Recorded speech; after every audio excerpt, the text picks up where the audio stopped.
duduk sejenak di salah satu taman-taman surga di dunia ini, dan semoga Allah Azza wa Jalla berikan pahala yang berlipat ganda bagi diri kita dan juga ilmu yang bermanfaat, ya ikhwan. Allahumma amin.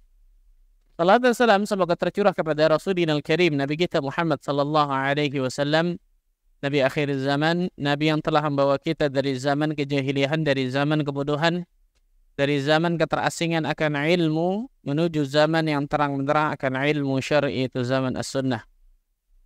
Ikhwatul iman, rahimani wa rahimakumullah. Masih melanjutkan mabahats kita tentang hadis Al-Arba'in An-Nawawiyah. Masih hadis ke-18. Hadis yang diriwayatkan dari Abu Dzar Al-Ghifari, Jundub bin Junadah, dan juga Muadz bin Jabal radhiyallahu anhuma, dari Nabi sallallahu alaihi wasallam, Rasul sallallahu alaihi wasallam bersabda, "Ittaqillah haitsu ma kunta." Bertakwalah kalian kepada Allah dimanapun kalian berada. Wa atbi'is sayyi'atal hasanata tamhuha.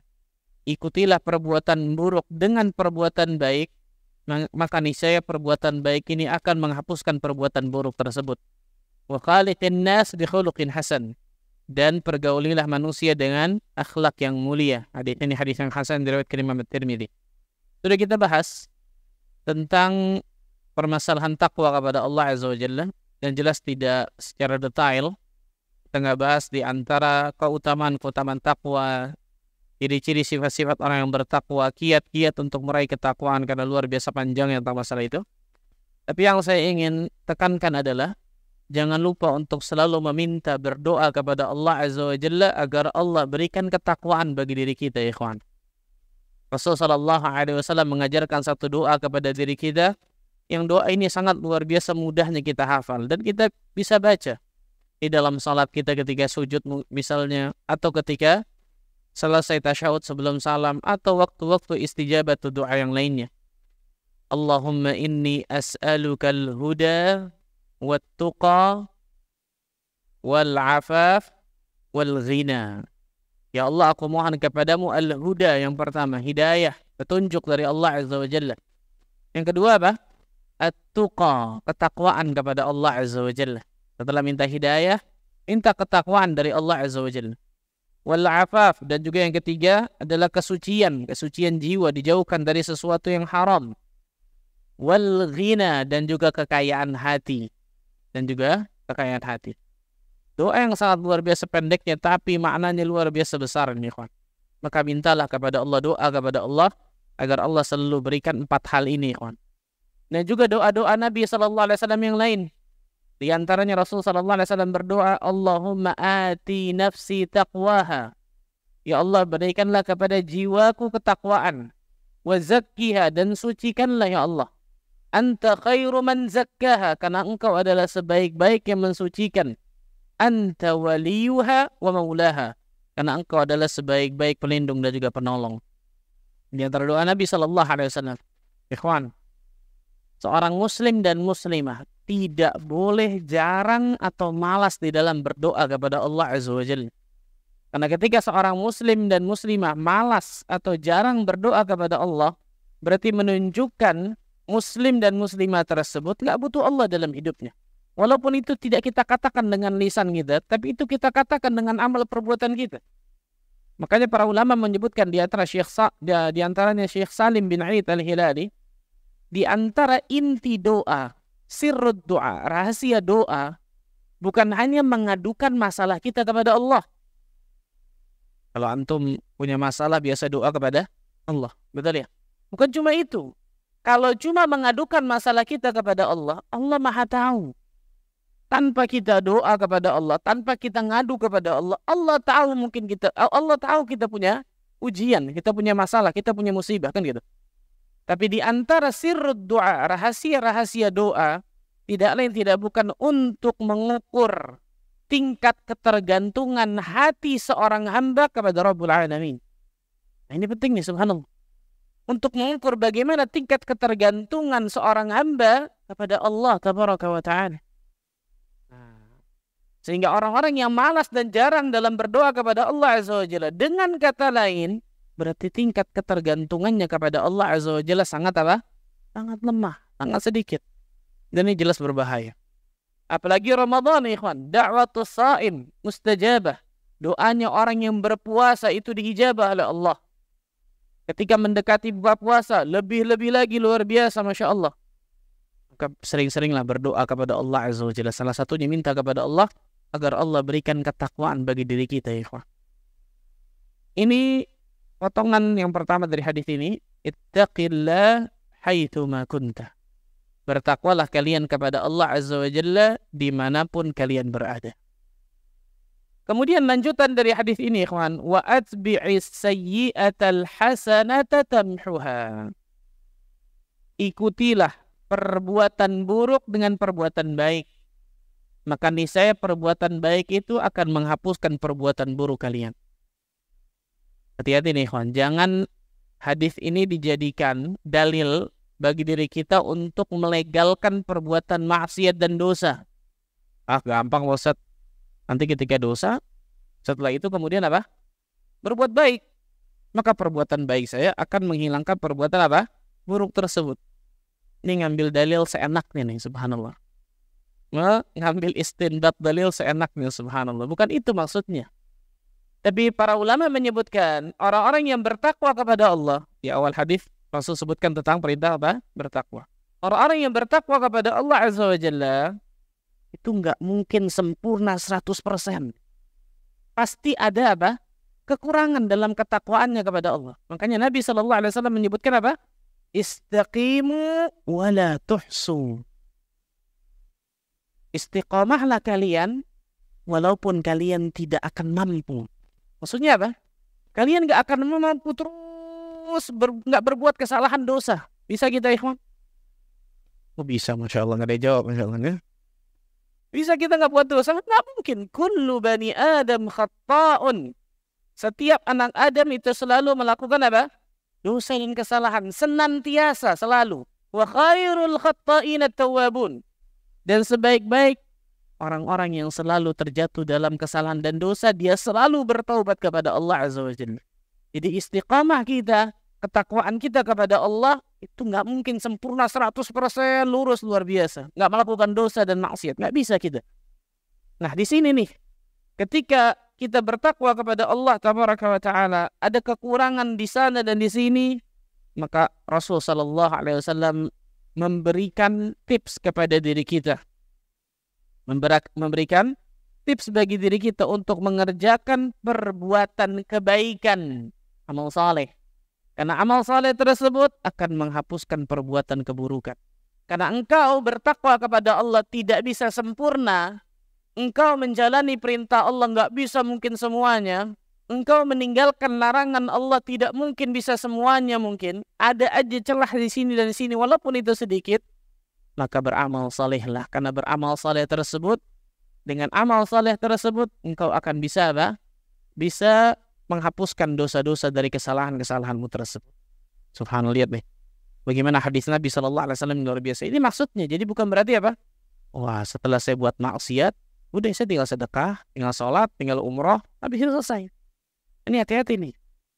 Orang-orang yang memudahkan atau menggampangkan dalam perbuatan dosa dan kemaksiatan, pada hakikatnya orang-orang yang berada di tepi jurang kebinasaan itu. Karena tidak ada salah satupun orang-orang saleh terdahulu dari para ulama salaf, para sahabat, para tabi'in, para tabi'ut tabi'in, para a'immatul mujtahidin yang menganggap remeh dari perbuatan dosanya, walaupun mungkin itu memang perbuatan dosa kecil, tapi nggak ada mereka yang anggap remeh. Karena mereka tahu tidak pantas bagi mereka seorang hamba yang dhaif, yang lemah, yang selalu mendapatkan seluruh kenikmatan dari Allah Azza wa Jalla, mengembalikan kenikmatan itu dengan sebuah amal kedurhakaan dosa kepada Allah. Tak pantas, jelas. La tanzur ila sigharil khati'ah, walakin unzur ila 'idhami man asaita. Jangan kalian melihat dari kecilnya suatu dosa yang kalian lakukan, tapi lihatlah kepada zat yang telah kalian durhakai, Allah Tabaraka wa Ta'ala. Pantaskah kalian mengembalikan kenikmatan dan karunia yang Allah berikan kepada kalian dengan sebuah amal kedurhakaan dan dosa kepada Allah? Maka jelas jawabannya tidak pantas. Perhatikan nih, jadi bukan berarti hadis ini menjadi dalil untuk melegalkan perbuatan maksiat dan dosa seseorang. Bukan itu maksudnya.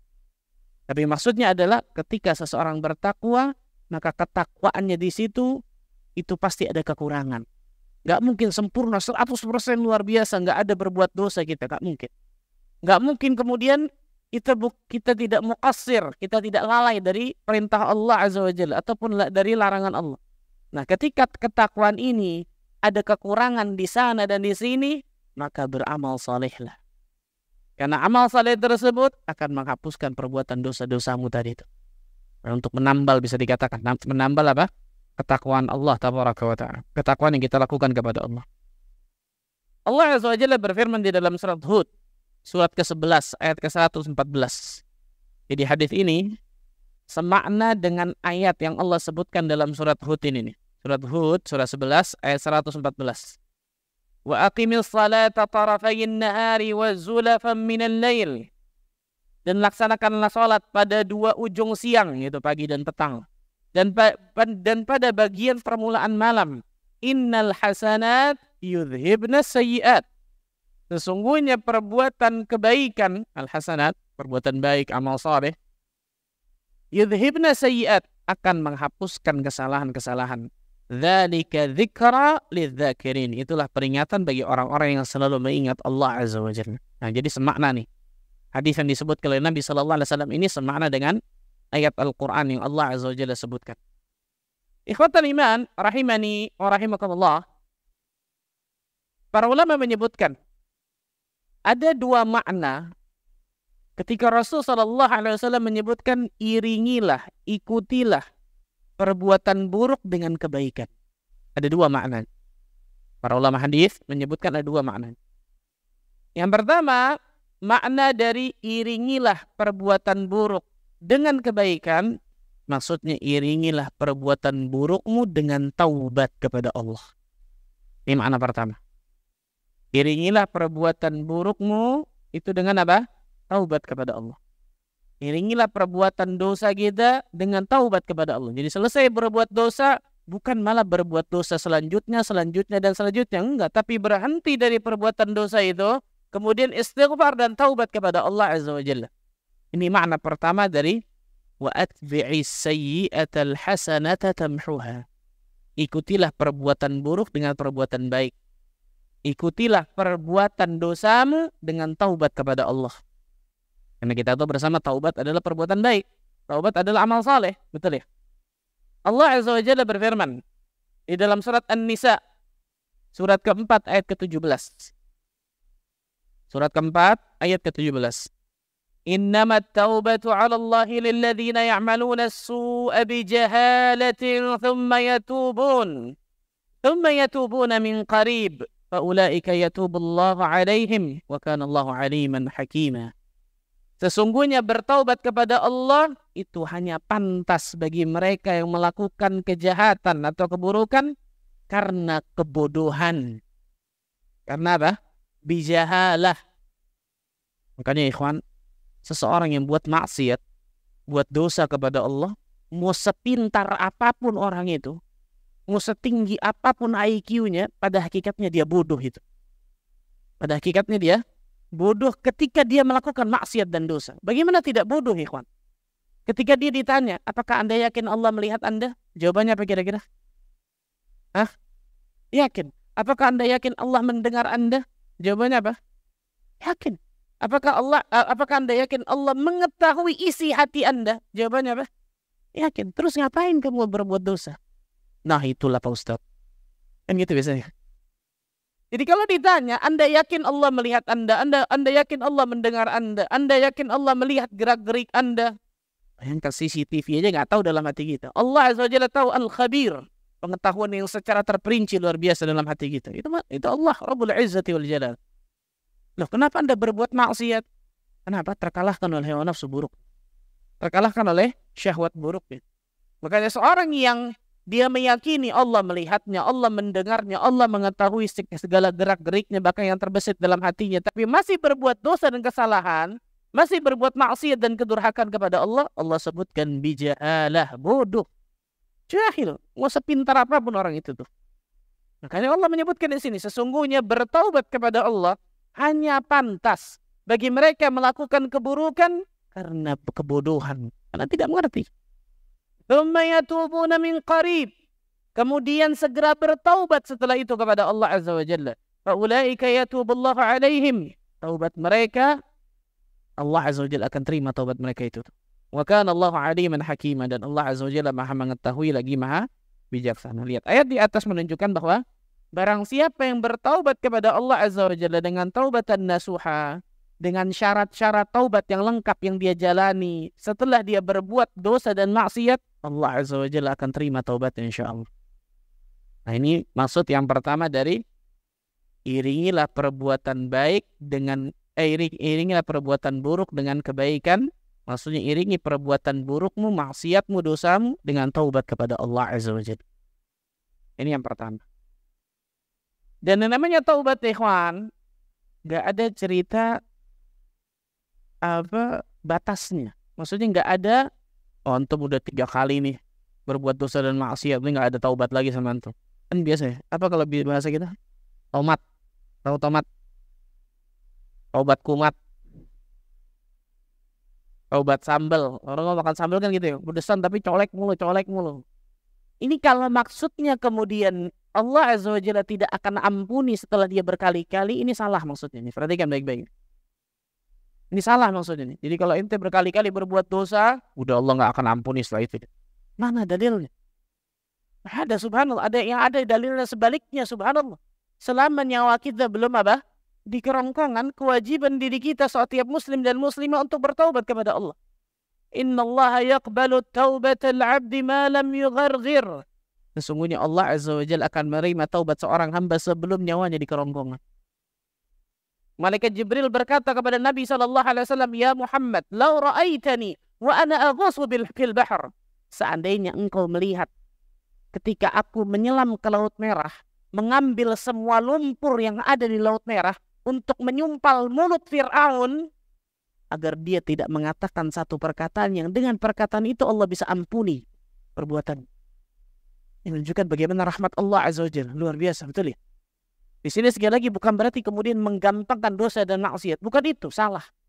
Ini menunjukkan bagaimana rahmat Allah Azza wa Jalla itu luar biasa luasnya. Nggak boleh seseorang berputus asa akan rahmat Allah. Termasuk dosa besar. Al-qunut an rahmatillah, kata Nabi SAW. Berputus asa akan rahmat Allah Azza wa Jalla. Oh, saya sudah 3 kali. Saya sudah 5 kali. Jadi nggak mungkin saya taubat lagi kepada Allah lah. Sudahlah, tanggunglah. Ini bisikan syaitan seperti ini. Untuk ujung-ujungnya apa? Ujung-ujungnya supaya kita nggak bertaubat kepada Allah Azza wa Jalla. Perhatikan hadis ini. Hadis yang sahih.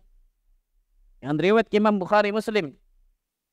Rasul sallallahu alaihi wasallam bersabda, "Adznaba 'abdun dzamban." Apabila seorang hamba mengerjakan perbuatan dosa. Faqal, kemudian hamba ini berkata, "Allahumma ighfir li dzambi." Ya Allah, ampunilah dosaku ya Allah. Faqala Allah, maka Allah Azza wa Jalla berfirman, "Adznaba 'abdi dzamban, fa'alima anna lahu rabban yaghfiru dzamba wa ya'khudhu bidzambi." Hambaku telah berbuat dosa. Berbuat satu dosa. Dan dia mengetahui bahwa ia mempunyai Rabb yang bisa mengampuni dosa dan juga bisa menghukum karena dosa itu. Qad ghafartu li 'abdi. Sungguh aku telah mengampuni dosa hambaku itu. Tadi kan. Sungguh aku telah apa? Mengampuni dosa hambaku itu. Kemudian apa? Lanjutannya ini. Thumma idza adznaba dzamban akhar. Kemudian hamba itu mengerjakan dosa yang lain. Ila an qala fir rabi'ah. Sampai keempat kalinya. Bayangkan, berbuat dosa, taubat. Berbuat dosa, taubat. Berbuat dosa, taubat. Sampai 4 kali. Sampai kemudian Allah Azza wa Jalla mengatakan apa? I'mal ma syi'ta laqad ghafartu lak. Kerjakanlah sesukamu yang engkau inginkan, karena aku telah ampuni dosa-dosa. Apa maksudnya dari hadis ini? Apakah kemudian, wah enak juga nih ini, buat dosa asyik juga ini? Enggak, salah, bukan itu maksudnya. Ini menunjukkan tentang bagaimana luasnya rahmat Allah tabaraka wa ta'ala.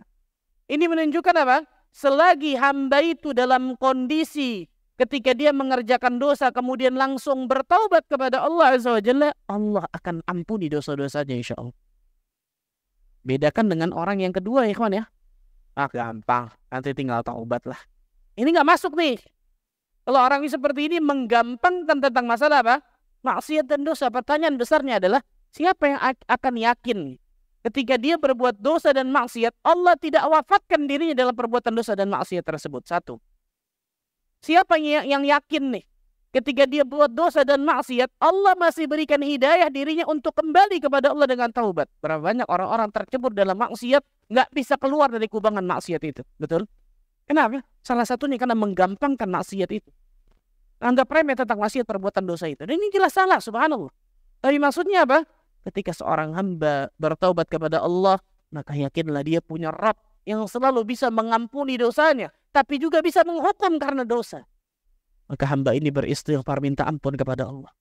Minta ampun kepada Allah, minta ampun kepada Allah. Karena orang yang terjatuh dalam kubangan kemaksiatan, ikhwan, kemudian dia ingin keluar dari kubangan maksiat itu, tidak semudah membalikan telapak tangan, kata para ulama. Dia harus ada effort yang besar untuk bisa keluar dari kubangan maksiat itu. Para sahabat Nabi radhiyallahu anhum jami'an, ketika turunnya ayat tentang pengharaman khamr, ada yang mengatakan 3 tahap, ada yang mengatakan 4 tahap. Pengharaman khamr itu di Madinah, bayangkan. Di Mekah 13 tahun belum ada pengharaman khamr. Kenapa? Karena khamr pada saat itu di bangsa Arab, itu seperti air putih sudah. Sudah hari-harian biasa, luar biasa. Makanya yang paling pertama turun tentang ayat apa? Tentang surga, tentang neraka, tentang ancaman, tentang janji Allah, tentang akhirat, tentang iman. Sudah bagus nih, kuat imannya, baru turun ayat pengharaman khamr. Apa yang terjadi? Ditumpahkan semua khamr-khamr itu oleh para sahabat. Ini yang terjadi. Berarti apa? Ada step by stepnya, betul ya? Ada step by stepnya. Makanya orang-orang yang mau bertaubat kepada Allah Azza wa Jalla, yakinlah Allah Azza wa Jalla akan mengampuni dosamu sebesar apapun dosamu. Sebesar apapun dosa kita, ikhwan. Tapi sekali lagi saya katakan, bukan berarti menggampangkan dari perbuatan dosa dan maksiat. Tidak, salah. Bukan itu maksudnya. Tapi berapa banyak orang-orang yang ketika mau bertaubat kepada Allah dibisikkan oleh syaitan, Anda nggak mungkin Allah ampuni, Anda sudah berbuat ini berkali-kali dan seterusnya. Supaya apa intinya? Supaya hamba ini nggak kembali kepada Allah dengan taubat kepada Allah. Dan itu yang diinginkan syaitan. Maka ini diantara apa? Diantara bisikan syaitan. Maka perhatikan baik-baik. Ini makna yang pertama dari wa atbi'is sayyi'atal hasanata tamhuha. Iringilah perbuatan buruk dengan kebaikan, maksudnya iringilah perbuatan buruk dengan bertaubat kepada Allah tabaraka wa ta'ala. Kita disuruh taubat seakan-akan disuruh mindahin gunung nih, kok. Tuh, wah berat Ustaz. Siapa yang bilang berat? Mudah, luar biasa. Yang berat itu maksiat. Betul ya? Minum khamar, beli khamar mahal. Betul ya? Yang berat itu maksiat. Datang ke klub bayar mahal. Itu yang berat sebenarnya. Tapi bagaimana syaitan menghiasi kepala manusia? Oh, ente kalau taubat berat, sudah nggak usah lah. Ente kalau taubat dikasih ujian terlalu. Kalau taubat dikasih cobaan sama Allah, udah gini aja udah. Ujung-ujungnya apa? Supaya hamba itu nggak taubat kepada Rabbul Alamin. Dan ini salah ya. Wa atbi'is sayyi'atan hasanata tamhuha. Dan makna yang kedua dari ikutilah perbuatan buruk dengan kebaikan, ikutilah perbuatan buruk dengan apa? Dengan amal saleh. Dengan amal saleh.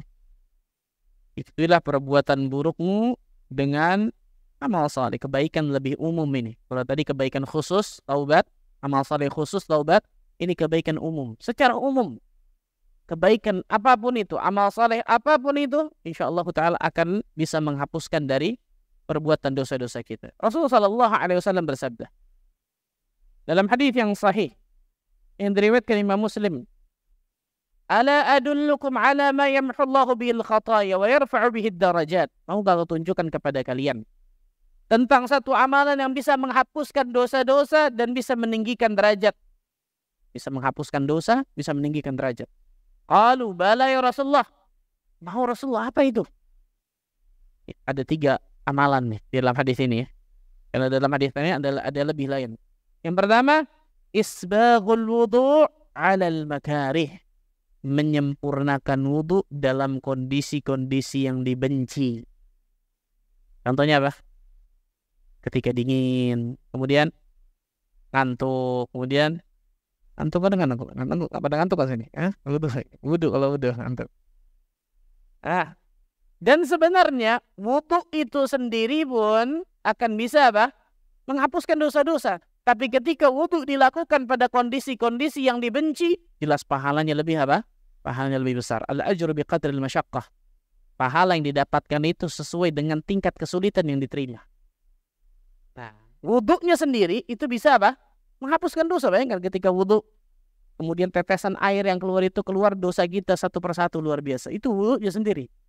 Bagaimana ketika wudu itu dilakukan pada kondisi-kondisi yang tidak kita sukai, yang benci. Lebih luar biasa lagi besarnya pahala. Dengan syarat tidak memadaratkan dirinya ya. Dengan syarat tidak memadaratkan apa? Dirinya. Akhirnya wudu, paksain, akhirnya apa? Sakit atau pingsan. Bahkan bisa madarat, meninggal. Na'udzubillah. Bahaya kalau ini. Enggak. Yang kedua, wa kathratul khata ilal masajid.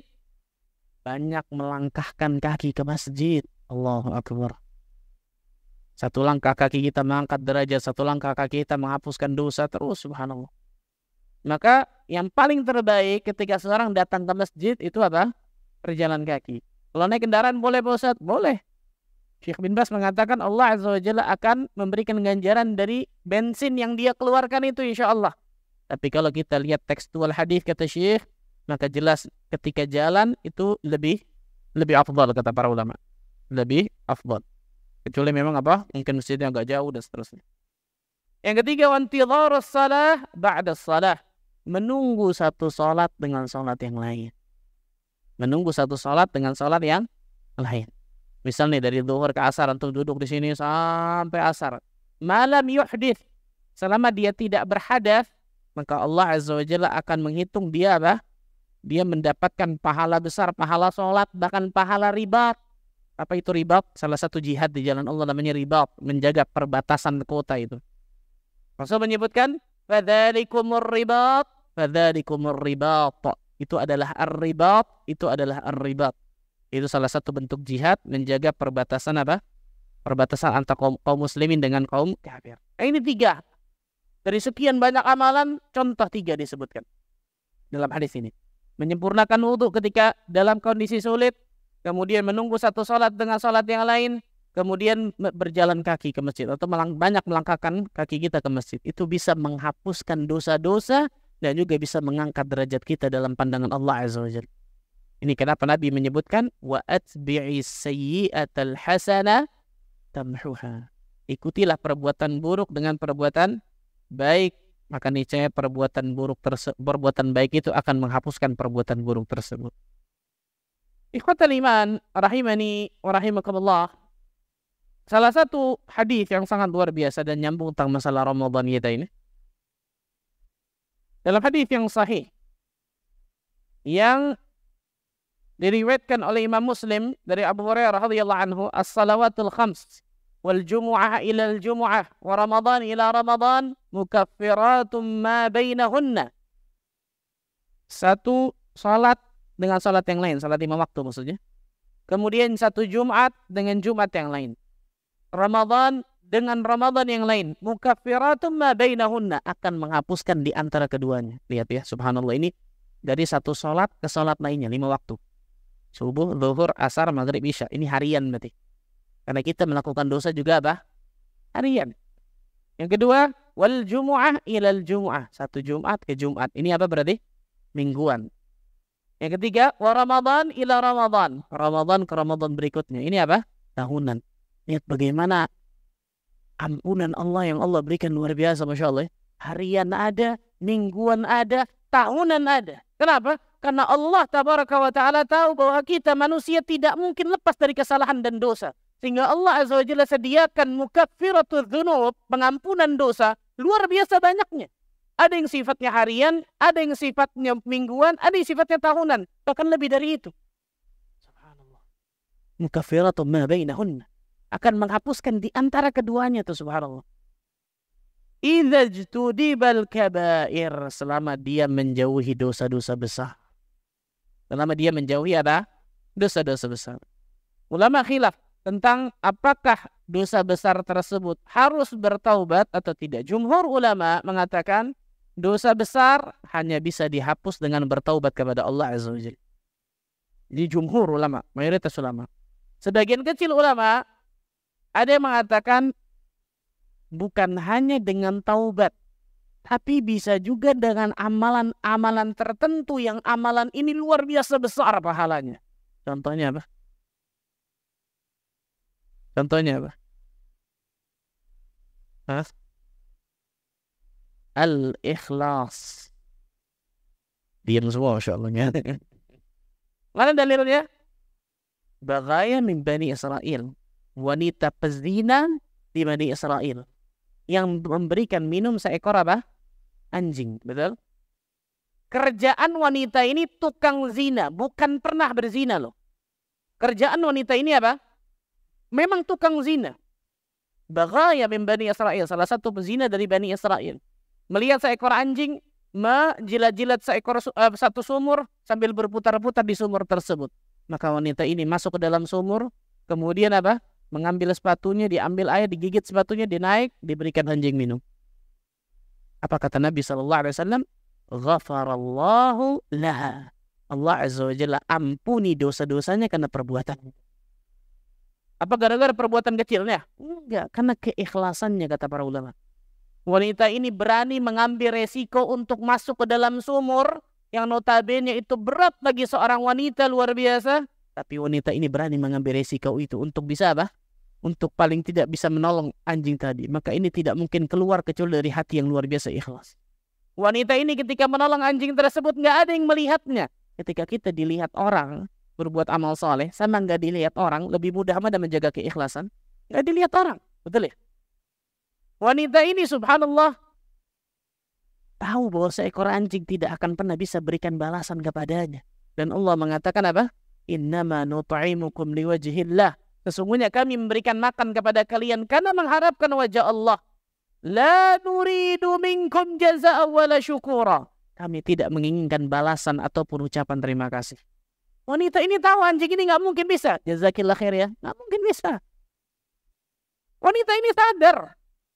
Ini nggak bisa berikan balasan ke saya kok. Tapi wanita ini berani mengambil risiko itu masuk. Dari mana kata para ulama? Syekhul Islam Ibnu Taimiyah dalam kitab Minhajus Sunnah.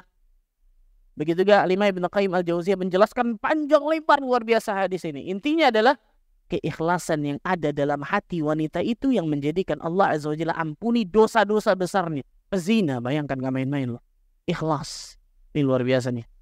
Ini salah satu, makanya sebagian kecil ulama mengatakan bukan hanya taubatan nasuha yang bisa menghapus dosa-dosa besar, tapi ada amal-amal tertentu yang memang besar luar biasa pahala dari amal-amal itu yang bisa menghapuskan dosa-dosa besar. Salah satunya al-ikhlas. Keikhlasan ketika seseorang beramal saleh, amal saleh apapun. Ketika dia lakukan itu ikhlas lillahi ta'ala, maka itu bisa menyelamatkannya dari azab Allah Azza wa Jalla, bahkan bisa mengampuni dosa-dosanya. Ini disebutkan oleh para ulama tentang masalah ini. Ikhwatul iman, rahimani wa rahimakumullah. Ini yang kedua ikhwan dari apa? Dari hadis ini. Dan saya tutup dengan ayat di dalam kitab Allah dalam surat An-Nur. Surat An-Nur surah 24 ayat 30 dan 31. Perhatikan ayat ini baik-baik ikhwan. Surat An-Nur surah 24 ayat 30-31. Perintah dari Allah Azza wa Jalla untuk menjaga pandangan kita, menundukkan pandangan kita. Allah Azza wa Jalla berfirman, "Qul lil mu'minina yaghuddu min absarihim wa yahfadhu furujahum." Katakan kepada kaum mukminin laki-laki yang beriman agar mereka menundukkan pandangan mereka dan menjaga kemaluan mereka. Dzalika azka lahum. Yang demikian itu lebih suci bagi mereka. Innallaha khabirum bima yasna'un. Sesungguhnya Allah Azza wa Jalla mengetahui apa yang kalian kerjakan. Wa qul lil mu'minati yaghdudna min absarihinna wa yahfadna furujahunna. Dan katakan kepada kaum mukminat, wanita-wanita yang beriman itu, agar mereka menundukkan pandangan mereka, menjaga kemaluan mereka. Kemudian panjang ayat itu. Di ujung ayat, perhatikan syahid bahasan kita. Di ujung ayat, Allah Azza wa Jalla mengatakan apa? وَتُوبُوا إِلَى اللَّهِ جَمِيعًا أَيُّهَا الْمُؤْمِنُونَ لَعَلَّكُمْ تُفْلِحُونَ. Bertaubatlah kalian semua, wahai orang-orang yang beriman. Yang dipanggil oleh Allah di sini bukan orang-orang yang pendosa. Ayyuhal mudznibun, bukan. Ayyuhal mu'minun. Bertaubatlah kalian semua, wahai orang-orang yang beriman. Untuk apa orang-orang beriman bertaubat ya Allah? la'allakum tuflihun, agar kalian mendapatkan keberuntungan, kebahagiaan, kesuksesan, keselamatan dunia dan akhirat. Jadi taubat kepada Allah Azza wa Jalla, ikhwan, salah satu keutamaan yang luar biasa besarnya, memberikan keuntungan kepada kita, memberikan kebahagiaan, kesuksesan, keselamatan bagi diri kita dunia dan akhirat. Siapa yang nggak mau, ikhwan? Maka iringilah perbuatan buruk kita dengan perbuatan kebaikan. Baik itu perbuatan kebaikan secara umum atau perbuatan kebaikan secara khusus, itu bertaubat kepada Allah Azza wa Jalla.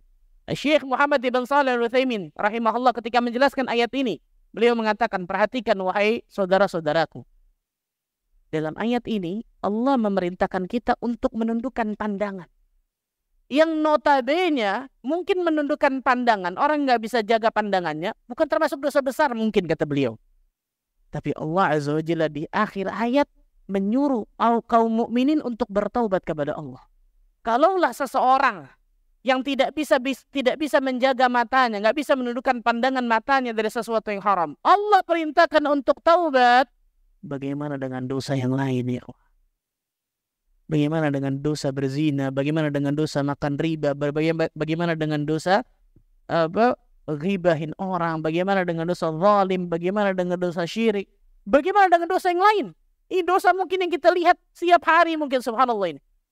Yang mungkin jadi setiap hari, karena setiap hari jadi sesuatu yang biasa nih. Hati-hati, terutama antum di kantor-kantor ini. Bukan mata antum melihat paha ngelihat antum nih, subhanallah. Hati-hati ini. Akhirnya menjadi biasa maksudnya. Menjadi apa? Menjadi biasa. Hati-hati. Tidak boleh seseorang ketika itu perbuatan dosa dianggap biasa. Nggak boleh. Hati-hati nih. Karena mungkin apa? Karena keseringan. Menurunkan sensitivitas, bahkan menghilangkan kepekaan dalam hatinya masalah iman. Ini hati-hati, subhanallah. Kalau perbuatan nggak bisa menundukkan pandangan mata, itu diperintahkan oleh Allah untuk taubat dalam ayat ini. Bagaimana dengan dosa yang lain, ikhwan? Maka jadikan Ramadan kembali kepada Allah, ikhwan. Jadikan Ramadan momen kembali kepada Rabbul Alamin untuk bertaubat kepada Allah Tabaraka wa Ta'ala. Para ulama mengatakan, man lam yughfar fi Ramadan, lam yughfar siwa. Barang siapa yang tidak diampuni dosa-dosanya ketika Ramadan, maka Allah Azza wa Jalla nggak akan ampuni dosa-dosanya selain Ramadan. Na'udzubillah. Jadikanlah Ramadan ini momen kembali kepada Allah, momen kembali kepada Rabbul Alamin, kembali untuk bertaubat kepada Allah, mengejar surga Allah Azza wa Jalla, menjauh dari neraka Allah, sehingga kita bisa termasuk golongan hamba-hamba Allah yang bertakwa ketika Ramadan dan setelah Ramadan nantinya. Wallahu ta'ala bisawab. Itu mungkin yang saya bisa sampaikan. InsyaAllah ta'ala tinggal satu lagi masalah akhlak mulia, kita akan bahas hari Senin nanti insyaAllah. Barakallahu fikum. Itu mungkin yang saya bisa sampaikan. Semoga Allah Tabaraka wa Ta'ala jadikan diri kita termasuk golongan hamba-hamba Allah yang selalu bertaubat kepadanya, mendapatkan hidayah taufik untuk meniti siratal mustaqim, sampai nantinya Allah Azza wa Jalla wafatkan diri kita semua dalam keadaan husnul khatimah. Semoga Allah Azza wa Jalla sebagaimana Allah kumpulkan kita di sini, mudah-mudahan Allah bisa kumpulkan kita juga di surga Firdaus tanpa hisab dan tanpa azab. Allahumma amin rabbal alamin. Subhanakallah bihamdika, asyhadu an la ilaha illa anta astaghfiruka wa atubu ilaik. Wassalamualaikum warahmatullahi wabarakatuh.